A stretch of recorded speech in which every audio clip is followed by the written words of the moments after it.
Good morning student, welcome to TSN 11th class second chapter geography का Indian geography मैंने start करी है। इसके अंदर फर्स्ट चैप्टर मैं आपको करवा चुकी हूँ, उसकी PDF भी भेज चुकी हूँ। I think you have complete your work and अब मैं सेकेंड चैप्टर स्टार्ट करवा रही हूँ, स्ट्रक्चर एंड फिजियोग्राफी। अब सबसे पहले अगर इंडिया की लोकेशन के बारे में आप लोगों को सबको मालूम है कि इंडिया की लोकेशन कैसी थी, क्या था, इंडिया कहाँ सब कॉन्टिनेंट है, क्या है, इसके बारे में फर्स्ट चैप्टर अगर आप लोगों ने ढंग से पढ़ा है तो ये सेकंड चैप्टर आपको अच्छी तरह समझ आएगा। अब इंडिया की जो फिजिकल इन्वायरमेंट, फिजिकल फीचर्स है, इसके बारे में आप लोगों ने छोटी क्लासेस में भी पढ़ रखा है और ये एक चैप्टर वापस स्टार्ट हुआ है तो इसको हम डीपली करेंगे।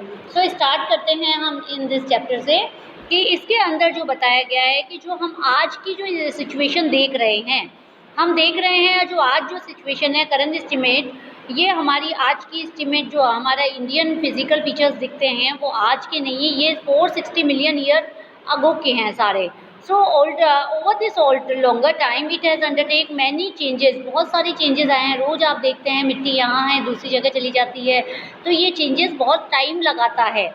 प्राइमरी बाय द इंडो, आप दो तरह की फोर्सेस होती है, एक एंडोजेनिक होती है और एक एक्सोजेनिक होती है। अब एंडोजेनिक फोर्सेस के अंदर हम अब मानते हैं कि जो ऊपर जो होती है वो उसे एक्सोजेनिक फोर्सेस कहते हैं और जो एंडोजेनिक होती है वो अंदर की फोर्सेस कहलाती है, जो अर्थ के अंदर होती है। अब हम यहाँ पर देख रहे हैं कि एंडोजेनिक और एक्सोजेनिक फोर्सेस के बारे में यहाँ पर बताया है कि दो तरह की फोर्सेस हैं हमारे यहाँ पे। कौन कौन सी? एक तो एंडोजेनिक और एक exogenic forces. These forces have played a significant role in giving shape of various surface and subsurface features of the earth। अर्थ को जो शेप देने के लिए जो काम करती है, दो तरह की फोर्सेस काम करती हैं। यू हैव ऑलरेडी स्टडी, आपने पहले भी प्लेट टेक्टोनिक थ्योरी वगैरह पढ़ा हुआ है कि जो अर्थ मूवमेंट के लिए वो आपकी फर्स्ट बुक में भी आएगा, वो मैं आपको स्टार्ट करवाऊंगी। मैं सोचती हूँ इजी कंटेंट पहले कर लें आप लोग। सो फिजिकल ज्योग्राफी आप लोग पढ़ेंगे, उसके अंदर सारा आएगा। अब आप जानते हैं कि साइज, आप do you know also that it was much larger in size of Australian plate was a part of it over million of years this plate broken into many parts of Australian plate move towards the southernmost direction and Indian plate of the northern। आपने plate tectonic theory पढ़ी नहीं है, अगर पढ़ेंगे तो आपको समझ भी आ जाएगी। फर्स्ट बुक आपकी है, उसके अंदर सेकंड चैप्टर है जो उसके ओरिजिन ऑफ द अर्थ, उसके अंदर बताया है कि अर्थ का जो एवोल्यूशन हुआ है वो किस ढंग से हुआ है। उसके अंदर यहाँ आपको पता लगेगा कि अर्थ जो है दो तरह की प्लेट्स से बनी हुई है। धीरे धीरे जब पृथ्वी के अंदर, जब अर्थ के अंदर जो शेप होता है वो गर्मी के कारण चेंज होता रहता है और प्लेट्स हिलती रहती हैं। वो प्लेट्स हिलने के कारण पहले पूरी अर्थ एक थी, धीरे धीरे प्लेट्स के अंदर चेंजेस आने लगा और वो प्लेट टेक्टोनिक थ्योरी आप पढ़ेंगे, ईजिली समझ आ जाएगा। तो जो इंडियन प्लेट थी वो अपर की तरफ, नॉर्थ की तरफ की गई और ऑस्ट्रेलियन प्लेट नीचे की तरफ गई, इसलिए इंडिया नॉर्थ की तरफ आ गया। This north way movement of the Indian plate is still continuing and it significant continues the physical environment of Indian subcontinent. इसीलिए आप इस सब कॉन्टिनेंट को देखेंगे। Can you name some important consequences of northern movement of the Indian plate? आप उसे पढ़ेंगे तो आपको उसमें काफ़ी नेम भी समझ आएंगे। It is primarily through the interplay of these endogenic and exogenic forces of internal movement of plate that the present geological structure, geomorphic process active in the Indian subcontinent came into existence। ये सब जो movement हुए थे इनके कारण हमारे कई structure बने हैं जो कि जियोमार्फिक प्रोसेस कहलाते हैं। Based on variation on its geological structure, landform will be divided into तीन geographical division माने हमने, वो हमारे पास फिजिकल फीचर्स कहलाते हैं। हम इसको यहाँ हम कह सकते हैं। फर्स्ट हमारा आ सकता है द पेनिसुलर ब्लॉक जो कि साउथ के अंदर आता है। सेकंड आता है हमारा Himalayan and other peninsular mountain जो कि हिमालय का नॉर्दर्न एरिया है, माउंटेन्स का है। इंडो गंगा ब्रह्मपुत्र प्लेन जो कि जो गंगा और ब्रह्मपुत्र जो रिवर है उनके द्वारा जो प्लेन बना है उसका। अब फर्स्ट हम इसके बारे में पढ़ेंगे the peninsular block. Peninsular block कौन सा होता है? पेनिसुलर ब्लॉक इज, इसके अंदर the northern boundary of the peninsular block में be taken and irregular line running from Kutch along the western flank. आप देखेंगे कच्छ से लेके हम कच्छ से लेके वेस्टर्न प्लेन तक पूरा Aravalli ranges near Delhi and then रफली parallel to the Yamuna and Ganga for Rajmahal hills, Ganga delta. Apart from these the खाबिर Anglong and the Meghalaya plateau in the northernest, Rajasthan in the west and also expand in this block। मैं आपको map के through बताऊंगी, आप read करें पहले से। The northernmost part, the northern western parts are separated by the Malwa Fault, West Bengal from the Chota Nagpur plateau in Rajasthan and yes other dearest like features over this block। अब आप यहाँ पर एक map देखेंगे, इस map को ध्यान से देखिए। इस मैप के अंदर सबसे पहले अगर आप देखते हैं तो यहाँ पर आपको देखो मालवा प्लेट मिलेगी।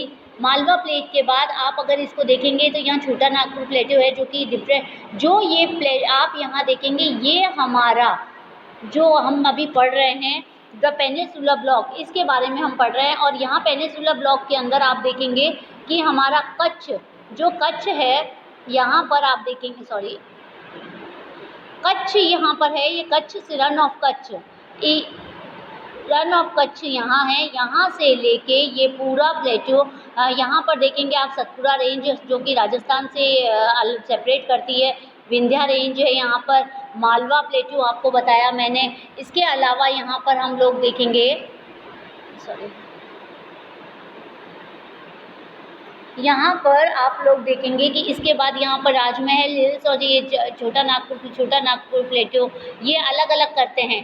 तो ये चीज़ें आप देखेंगे तो यहाँ पर आपको पता चलता है कि किस ढंग से ये साउथ ब्लॉक चेंज हुआ है सारा। तो यहाँ हम इस मैप के द्वारा आपने देखा और धीरे जैसे जैसे पढ़ते जाएंगे वैसे वैसे मैं समझाती जाऊँगी, मैप के साथ ही आप लोग इसे देख पाएंगे।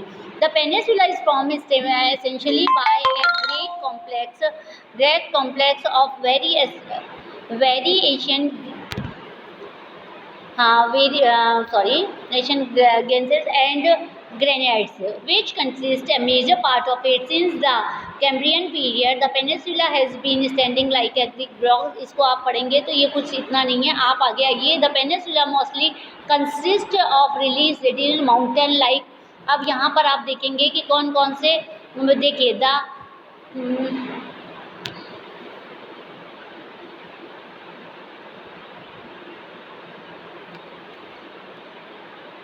peninsula mostly like consist of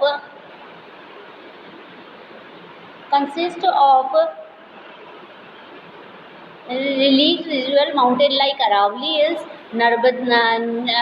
नालेमाला hills, the Javadi hills and the वेलकम्स हिल्स, ये सारी चीज़ें यहाँ पर हमें देखने को मिलती है। नेक्स्ट आता है यहाँ पर Palkonda ranges and the Mahanandagiri hills etcetera. The river valley has the shallow with low gradients. So हम यहाँ पर ये बोल सकते हैं कि ये जो रिवर्स है ये किस ढंग से हमारे यहाँ पे आ रही है। You are aware the method of calculating the graduation a part of the study of the book, ये आपकी प्रैक्टिकल बुक पार्ट है 1 में भी पढ़ेंगे। Most east flowing rivers from deltas before entering the Bay of Bengal. आपने देखा होगा mountains से जो रिवर्स निकलती हैं वो सब निकल कर रिवर्स देखो mostly the east flowing rivers, east में जो रिवर्स है वो डेल्टा बनाती है बे ऑफ बंगाल में। और महानदी कृष्णा कावेरी गोदावरी इंपॉर्टेंट एग्जाम्पल है यहाँ के सब। अब सेकंड आता है हमारा the Himalaya and the other peninsula mountains. अब हिमालयन एंड पेनिनसुला माउंटेन्स कौन कौन से हैं आपने यहाँ पे देखा होगा। The Himalaya along with the peninsula mountains are young. Himalaya mountains young है पेनिनसुला प्लेटो के बनिस्पत, वीक है, फ्लेक्सिबल है, ज्योग्राफिकल स्टेटिक से हम कह सकते हैं ये लचीला भी है, इसे हम पेनिनसुला ब्लॉक से अलग कर सकते हैं। दे आर अब कई बार माउंटेन बेटा इन दोनों में डिफरेंस पूछा जाता है कि नॉर्दर्न हिमालय और पेनिनसुला प्लेटो में डिफरेंस पूछ लिया जाता है। सो ये यंग है वो ओल्ड है, ये एक फर्स्ट दे सकते हैं। They are still subjective the interplay the endogenic and exogenic forces, ये भी उसी से बने। Result in developing the fault, ये काय से बने फॉल्ट और फोल्ट से बने हैं, ये प्लेन से बने हुए हैं। These mountains are tectonic in origin, ये टेक्टोनिक प्लेट से ही ओरिजिन हुआ है इनका भी। Fast flowing river which are the youthful stage, जब आप देखेंगे कि ऊपर से जब रिवर गिरती है तो बहुत तेज शेप में गिरती है, वेरियस लैंडफॉर्म्स बनाती है। माउंटेन से जब रिवर गिरती है आपने देखा होगा, जब मैं यहाँ आपको समझा देती हूँ, जब ये माउंटेन है, यहाँ से जब रिवर गिरती है तो उसका शेप बहुत फास्ट होता है, धीरे, और वो बहुत तरह तरह की शेप्स बनाती है। वो वी शेप वैली बनाती है, वो गॉर्जेस बनाती है, इन दोनों के बीच में से यूँ निकलती है तो रेवी बन जाती है, और रैपिड्स वाटरफॉल्स बनाती है, जब बहुत गिरती है तो तेज़ वाटरफॉल में गिर जाते हैं। तो ये सारे जो चीज़ें हैं, ये सारी फर्स्ट स्टेज में रिवर अपनी बनाती है। थर्ड आता है Indo Ganga Brahmaputra plain. Indo Ganga Brahmaputra plain में the third geographical division of India comprises of the plains formed by the river Indus. Indus river, जो कि आपको यहाँ पर आप मैप में देखेंगे, इंडस रिवर यहाँ से, ये इंडस रिवर है, आप देखेंगे ये यहाँ से यहाँ तक आती है और बे ऑफ बंगाल में गिरती है। इसे ध्यान से देखते रहिए, मैप देखते जाएंगे तो आपको इजीली समझ आता जाएगा।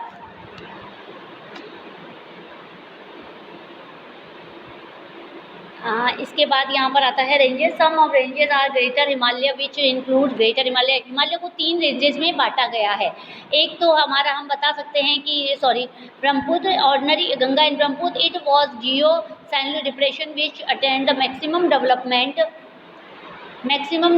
During the third phase of the Himalayan mountain. तो अप्रॉक्सीमेटली मिलियन ईयर, इस हिमालय को बनने में काफ़ी टाइम लगा है। हम सोचते हैं 64 मिलियन अगो हिमालय बना हुआ है हमारा। और हम ये कह सकते हैं it has been gradually failed by the sediments. ये किससे बना हुआ है? जो रिवर्स के द्वारा जो लाई हुई मिट्टी है, सेडिमेंट्स है, वो सारी हिमालय और पेनिनसुला रिवर के द्वारा, वो उनके द्वारा ये प्लेन बना हुआ है। It evidence from the above discussion of the 3 significant various among the different regions, India is termed their geological structure। यही geological structure है which has far-reaching impact upon their related aspects, varying in the physiological and relief important above। अब आप आगे देखेंगे कि क्या process था जो इंडियन सब कॉन्टिनेंट बना। सो मैं नेक्स्ट वीडियो आपका जो बनाऊंगी वो इसी का बनाऊंगी कि हमारा इसी का सेकेंड पार्ट, ये पार्ट 1 है। So complete it. Thank you.